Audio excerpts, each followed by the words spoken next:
નમસ્કાર, કરશનભાઈ એન વાડદોરિયા, જિલ્લા પંચાયત સદસ્ય જુનાગઢ. મિત્રો, તાજેતરમાં ધોરણ 10 અને 12ની લેવાયેલી પરીક્ષાના આવેલા રિઝલ્ટની અંદર આપણી નજીકનું જ ગામ કાલસારી ગામની શ્રી સરદાર પટેલ કેળવણી મંડળ ટ્રસ્ટ સંચાલિત સરદાર પટેલ સ્કૂલની અંદર સમગ્ર વિસાવદર તાલુકામાં પ્રથમ નંબર વઘાસિયા વૃંદાનો આવેલ છે. તેમજ આ સ્કૂલની અંદર ઘણા બાળકોના ખૂબ સારી પ્રગતિ કરેલ છે, ખૂબ સારું રિઝલ્ટ મેળવેલ છે. ત્યારે હું કાલસારી ગામના તમામ વડીલો, નાગરિકો, ભાઈઓ અને બહેનોને તેમજ વિસાવદર નજીકના પણ લોકોને હું અને કાલસારીની આસપાસના લોકોને વિનંતી કરું છું કે કાલસારી સરદાર પટેલ કેળવણી મંડળ ટ્રસ્ટ સંચાલિત આ સ્કૂલની અંદર ખૂબ સારો સ્ટાફ છે. એના સંચાલક પણ ભરતભાઈ અમીપરા ખૂબ સારી મહેનત કરી રહ્યા છે અને એનું આ રિઝલ્ટ છે.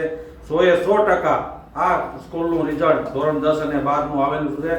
તો આપણા બાળકોને પ્રાઇવેટ શાળામાં, પ્રાઇવેટ ખાનગી સ્કૂલમાં મોટી ફી લઈને મોકલવાને બદલે આ ગ્રાન્ટેડ સ્કૂલની અંદર મોકલીએ અને આપણા બાળકોનું ભવિષ્ય સુદૃઢ બને એ માટે આપણે પણ એમાં નિમિત્ત બનીએ એવી મારી નમ્ર વિનંતી. જય હિન્દ, જય ભારત, ભારત માતા કી જય.